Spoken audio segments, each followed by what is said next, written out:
hard to explain to people. Aye. You know, it's difficult for people that's not got any insight into it. They don't. They can't perceive that this could happen to somebody. In my case, my trouble started 1992 at work.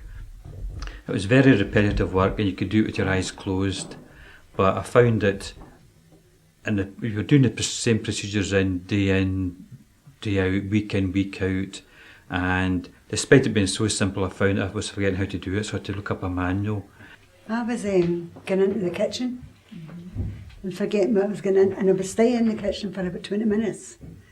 And my man would say, Betty, you know, you're in to make tea. You know what I mean? And I was getting angry, and I would shout back, I know, mate, I'm in there to make tea. So I used to be surprised things would be done. I say, when did I do that? How did I do that? Right. I'd maybe do something and forget about it a few minutes later, and if I'd moved something, then I found it wasn't where I expected it to be, I would blame the family for moving it. And of course, they were denying it. And I was insistent that they had moved stuff, they had touched things, they had said things, because I was so convinced in my own mind it wasn't me. You never think, you know, it's wee things, small things that you just, every people take for every day, you know, they just do things automatically. And these things, they just go out of sight, out of mind, completely. I was getting up at 4 o'clock in the morning going, right, what if I do next? I'll get ready for work. I was going to work on my days off. And then I went, oh no, there's something the matter here. I would do a job and come back and everything all done, all finished, tidied up. I couldn't remember being there, couldn't remember doing it. And yet everything was completed, you know. Whatever you started, whatever, it still function at that particular time. As I said, in the space of a couple of hours, I just couldn't remember actually doing it. One worrying thing was I started to make mistakes when I was driving. Like several times I was positioned to go down the wrong side of a dual carriageway. If it hadn't been for people coming along flashing, make me think again. If there'd been no traffic there, I'd have been down the wrong side of the dual carriageway several times, which is quite frightening. You got to where you were going, you didn't remember getting there. And you get back, you maybe not even remember being there and back again. Who you've seen, what you've done. And then you find out you've actually been in this place, you've done this, and you've spoke to so-and-so. But there's nothing there. You don't remember this. That you could, as I say, you could still function. And it's only after it. There's no sensation. I haven't done something, haven't been anywhere. You've not got this thing in the back of your mind. Oh, I've done it. I've said it's not there. There's nothing there. I was puzzled. I wasn't worried, I was just puzzled. And then other things started happening. I started forgetting the names of people I'd known for over a dozen years, people I knew very well. I found I was getting embarrassed in shops because I was handing over the wrong change. I found I had trouble working out change to hand over. It's a frustrating thing. Because you know you're better, you know you should be better, you should be able to do things, and you should be able to remember things, and there's nothing there. It's just annoying, very, very frustrating.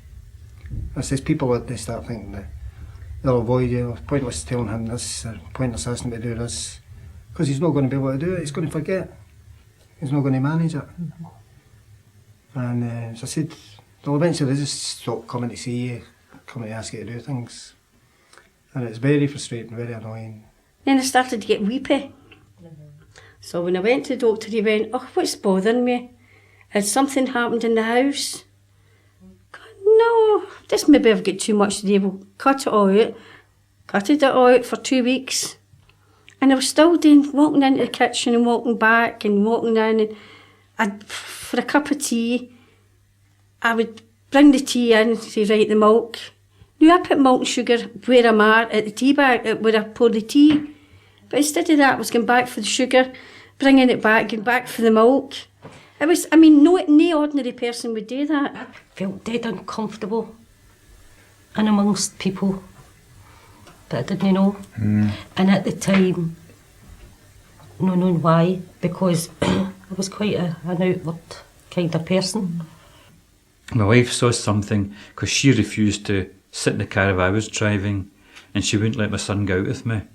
At that time, of course, she didn't know either. She just knew that I was making errors. I was getting really mad at everything and everybody. And if I could have torn people to bits, I would have done something like that. Just going crazy.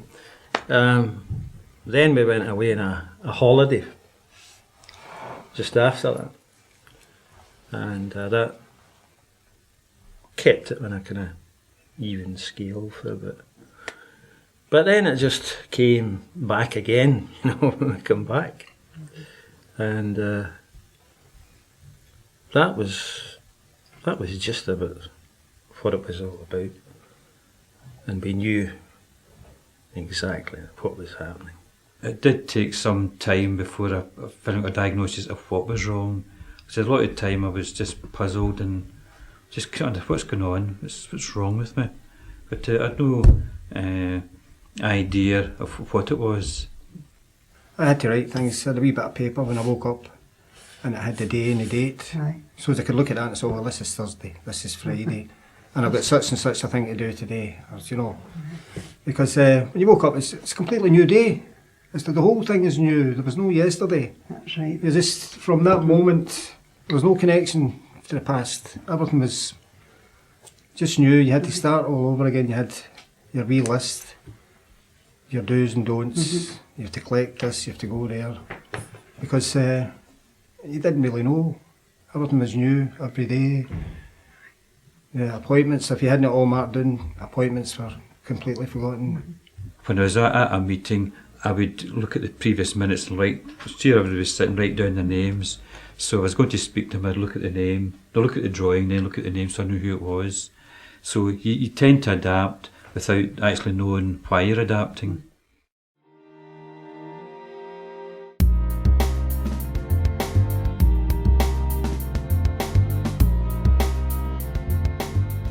Because things that were happening at home, I was becoming quite aggressive and having challenging behaviour, and all these things going wrong. I was more puzzled than worried as to what's happening to me. And so I asked to see a neurologist, and the doctor said, well, there's a waiting list of about a year just to go and see them. And so I went privately, saw one within a fortnight, and then I get scans. And again, all the report back I got was a hardening of the arteries in the brain, and it was normal for somebody of my age, so don't worry about it. She said, I'll tell you what, I'm going to have you tested. I thought, tested? I'm thinking of needles and, But no, they brought this lady from another hospital. Spent 4 hours with this lady. And she asked me various questions, showed me pictures. I thought stupid things. Turned out that after the 4 hours were through, I was exhausted. And she said, Catherine, I hate to tell you this, but you have the beginning of Alzheimer. I thought, what?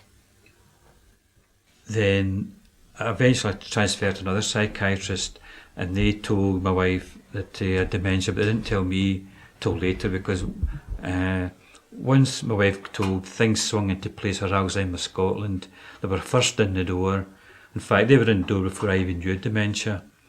And I thought they were there to talk about my mother, because my mother had Alzheimer's. And so they went to the psychiatrist and said, I think you should tell this person's got dementia.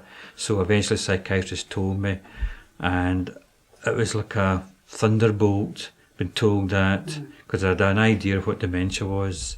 I've got the same idea now, right enough, but to my mind that was somebody who had lost all sense of reasoning, were wandering about, didn't know who they were or where they were incontinent, and going about like a lost soul. You go through the process, but there is something about the word Alzheimer's that brings you up short. And it's almost as though somebody is saying, well, you realise you're going to lose all those precious memories that you have of experiences, of things you've shared with friends, with relatives, you know, seeing a child grow up and you, it's almost there that you begin to mourn for these things. When I was told that when I got the diagnosis, it was like, I'm not going to be able to do this. I'm not going to be able to pick myself up and go on with this. And so it was like a 3-month period. I just, it's like being in a non-existence feeling. But I remember when she told me, I was really upset, and I told my family as well. Getting a diagnosis had a big impact on my life. Most of it good. A couple of wee minor things like giving up driving, because that's something I feel every day, even now. I feel I should be driving. But the biggest impact was, say, first of all, the family, because of all the tension that built up in the house. My wife was ready to leave me because of my unreasonable behaviour. Well, once she knew that it wasn't just me becoming an old so-and-so, I had an illness. So that eased things a lot in the house. The family started to understand why I'd been acting the way I did, and it became a lot better. I have one brother who said to me, "Oh, Kathy, I forget things, you know." I wanted to shake him, you know. They don't want to believe that you have it. That's the whole thing. So I just pushed them aside and said, "Okay, one of these days you'll get the message." I've got a great group of friends, I must say, they really are. They're all my age, and at first, when I was diagnosed, blah, blah, blah, right, and we're a funny lot. We can have a laugh about it, but they have a laugh about it because, in the sense that they go, "Oh, Josie, we're the same. We go into the kitchen, can't remember what we're in for," you know, because they're all home helps or something like that. So we have a rare laugh about it. But at first it was terrible. Don't tell her. She'll forget the date of the next meeting. And I did.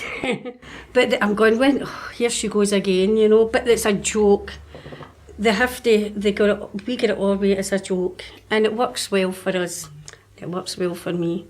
It's not the end of the world, you know. Most of my family and friends and such like know me very well, you know, and they know that they can take the mickey out of me and things like that, you know. "Oh, what was the silly thing you did yesterday?" You know, sort of thing. You know, easy come, easy go. Having the illness can bring its own rewards. So I don't know when I was diagnosed with dementia. I think it might have been years before I was actually told. I knew when I was told, and my life has turned round since then. Before I was told, I was sitting at home, doing nothing, just sitting looking at a blank TV screen. I couldn't even be bothered switching it on. So being told was one of the best things in my life, because things swung into place then, and I could then start to deal with what I knew the problem was. It's horrible when you have a problem, you don't know what you're dealing with. Mm-hmm. Once you do know, you can start to deal with it. And I and others like me have managed to deal with it very successfully. My doctor phoned me and said, "Listen, I have a friend and he has Alzheimer's. When you come in Thursday, why don't you go and talk with him?" I said, "Okay, you know." And this guy told me, "Look, handle it like you would if you had the flu. I'll get rid of this thing, you know. Eat good, exercise, but continue your life the way that you always have, and don't brood on it." And I've taken that advice, and I think it's helped me.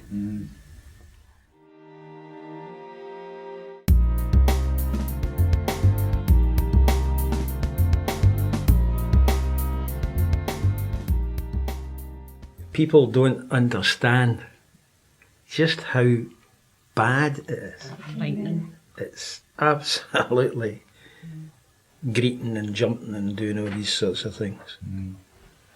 But then after a while, if you've got a wee bit of smedum in you at all, you get back up and start trying to get into it a little bit. The thing we all want's a cure. And we don't want it in 5 or 10 years' time. We want it now. But in fact, we all of us realise that there isn't a cure. There are things we can do, you know, like make lists and take them off and, you know, always say to our friends, look, if I forget something, remind me. And friends and family are wonderful. The kind of support they give you is very practical. Friends are told, well, I don't remember ever saying anything to me. Maybe they saw something but didn't say. Most of them accepted it. A few of them tend to treat me as if I'm an invalid now, whereas I'm not. Aye, my family were all right, because they knew that there was something wrong with me, you know, because I was always a capable person. I don't talk to them a lot about it, but it's helpful to be able to talk to them if I need to.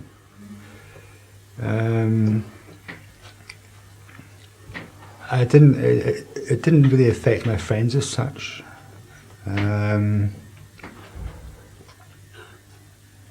They seemed to be okay about it.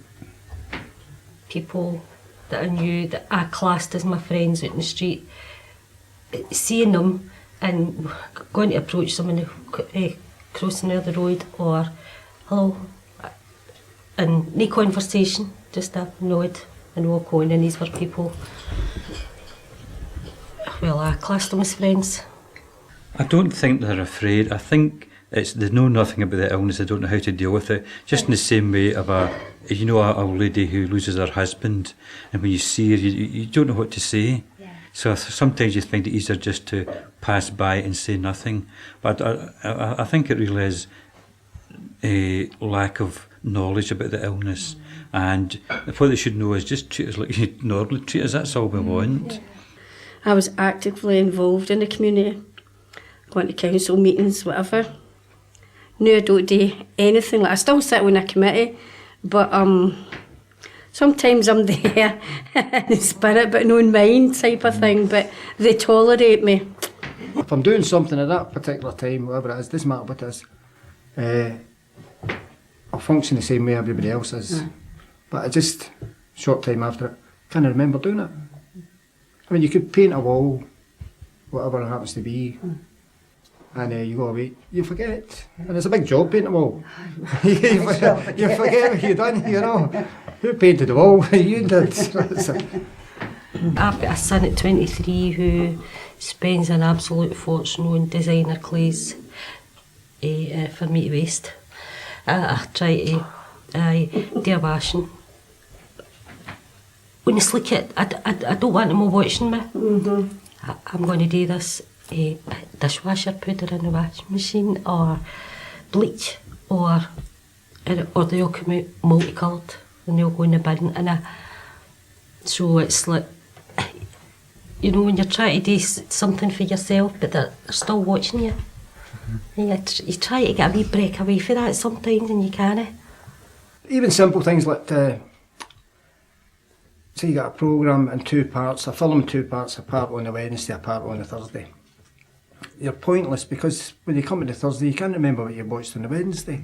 Even a week on Saturday there, I was very embarrassed because I'd counted out change and insisted to the person it was £2, and eventually counted it out in front of me and it was only £1, and I'd counted it 3 times. I was at a funeral, and this handsome boy come walking over and said, "Aunt Kathy, how are you? I'm fine, dear." And I'm thinking, which one is he? We each have 8 kids in this family.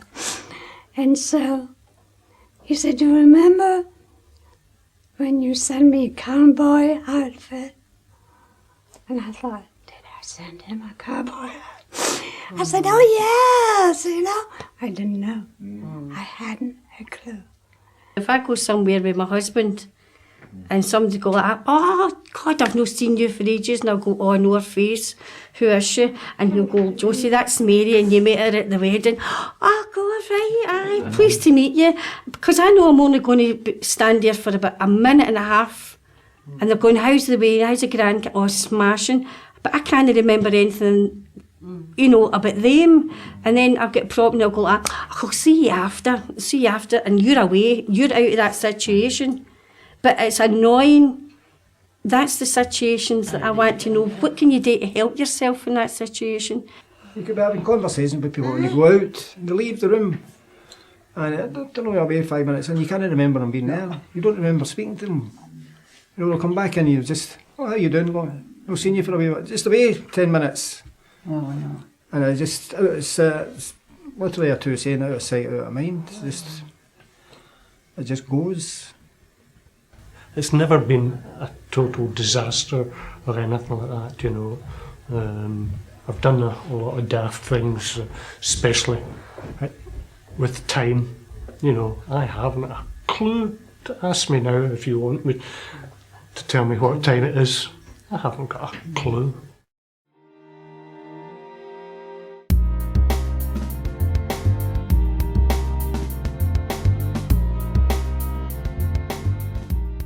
At the beginning, you'll get a support worker and she'll tell you, there's the calendar, write it down, which is a great help. Honestly, I don't know what I'd do without my calendar. And people who, like say, for these meetings, they'll write and tell you when the meetings is and when you'll get picked up. But there's, for me now, okay, that still works, and I don't know what I'd do without it, but I want to go a stage further because I'm back out in society, if you like to say it again. I'm back out with all my friends again, going places, and I think it's great because I'd had myself away for quite a number of years and didn't want to go anywhere. Well, once you get past that kind of stage, well, you do start to pick up, but then I don't think I would have if it hadn't been for my groups. I think if there wouldn't have been any groups, the day would have been a lot worse. I just carried on doing what I was, you know. My wife would give me money, you know, if I needed it. Most of the time I didn't want the money, you know. I mean, I've got money in my pocket here, you know, and it'll probably still be here in 10 years or something like that. You know, it is, that is the sort of things, you know. I think she does it to help me to think, oh, he's a big boy now, you know, he's got money, you know, things like that. I don't know if it's that attitude, but that's the sort of thing, you know. So are other people kind of taking over, you mean, different things that you would have done for yes, yourself? I found I was having trouble with time, especially with 24-hour clock, and I found that I was missing buses, and maybe it was up 1 hour, once an hour, or once every couple of hours, and I'd miss buses and have ages to wait. So how I adapted to that was I got a watch that gave the time in both normal time plus 24-hour clock. I could look at it and look at both times, and that's how I managed to get around that, because I made some terrible mistakes with the time. But unfortunately the watch broke, and I don't have that now. It's like gives a clue with me. See their conversation.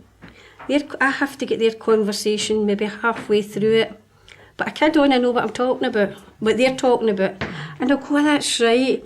And then halfway through their story, I'll pick up a bit. And wee bits will come back to me. But maybe not the full lot, but bits will come back to me. I go, that's right. And I'll zoom in on the bit that I can remember. So my conversation comes from there. I mean, and then they'll say, do you remember tomorrow night we're doing this? I'll go, oh, hi, whose house was that again? Whose house are we going to? Oh, we're going to Jean's house. I'll go, that's right. What time are you all meet? What time are we meeting it? And I'll sort of play the role that just remembered me type of thing. And they're that good to go along with me. Another big impact was getting access to Alzheimer Scotland, because through them I eventually joined a self-support group. Like Doreen, I loved the people in it. I felt I was the only one. I was isolated. I was the one in a million. And then I met these people. They were just like me, same as me, and that really gave me a lot of confidence. And I became very fond of them, and I still see some of them. So that I would suggest them to join a self-support group. Even though you've never done that in your life before, you will find it a big help. These meetings meant a lot. They really do. They mean a lot to me, because if I make a mistake here, and I can't, it's okay. But if I'm sitting at a meeting and I make a mistake, or else I can't remember somebody's name, you see all the heat's gone. You know, they're going to one another to say, well, do you know what she's talking about? Do you know what she's talking about? Because I don't. I don't want to know. Am I getting worse? If that's where I'm at in my life, I don't want to spend the next 3 years. Yeah. I've had that, I've done it, I'm tired of it. Yeah. My future now is what I would like to see as more groups for people to come into, where just the way that this group is, where everybody knows one another and everybody's comfortable, and we can pick things up off one another. That's where I want to be in my life. I don't want to be back to hospitals. I'm finished with them. Like this group, if you make a mistake, nobody's going to go. And nobody says anything. It's their eyes and their face. And they'll do all this, you know. So these meetings are a godsend to me anyway. I just love coming to my meetings, because we're all equal there. Do you know what I mean? That's why I like going to it. And you don't feel stupid if it comes out back to front, because we've all done it back to front, haven't we? A wee bit of patience.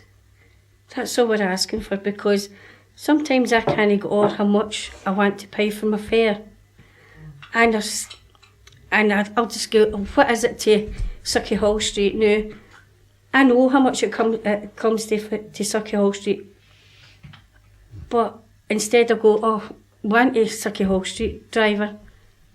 You know, because I just can't get it out, and you can see their point of view, because there's 20 people behind me wanting on a bus. Do you know what I mean? You get frustrated if you see somebody dithering. I mean, I've done it myself before. I still find I'm quite intelligent. That I do lots of things to exercise my brain. I do crosswords every day. I do puzzles and papers. I'm not saying I can finish them. I can't finish them, but at least I make the attempt. And I deliberately spend a couple of hours a day, exercise my brain to keep it in trim. It's this old saying, use it or lose it. It's difficult for other people as well as us being having the disease. I mean, it's really difficult for other people to understand what we're talking about, because I'm on a roll here. But any other time I'm missing bits out and I'm stumbling. I mean, it all depends on the day. It would be helpful, perhaps, if the relatives or the friends of someone with Alzheimer's met with the friends or family of someone who has had it for longer. Because in that time, they are learning ways of helping. Hear about people losing friends. I've gained friends. I've got a lot of good friends now. If I'm not well, I know Doreen will be anxious about me and Joseph will be worried about me. And I've met very nice people through having illness. So it has made a big difference to my social life. Again, I could be sitting in a house doing nothing, whereas I'm out having a good time. Like I said earlier on, I made my mind up. This thing wasn't going to be me. And I was going to, like that friend of my doctor said, live like you always did. But just take care of, your body. I mean, eat right and sleep well, blah, blah, blah. Take your vitamins. and just get on with life. And I believe that. I think it's worked for me.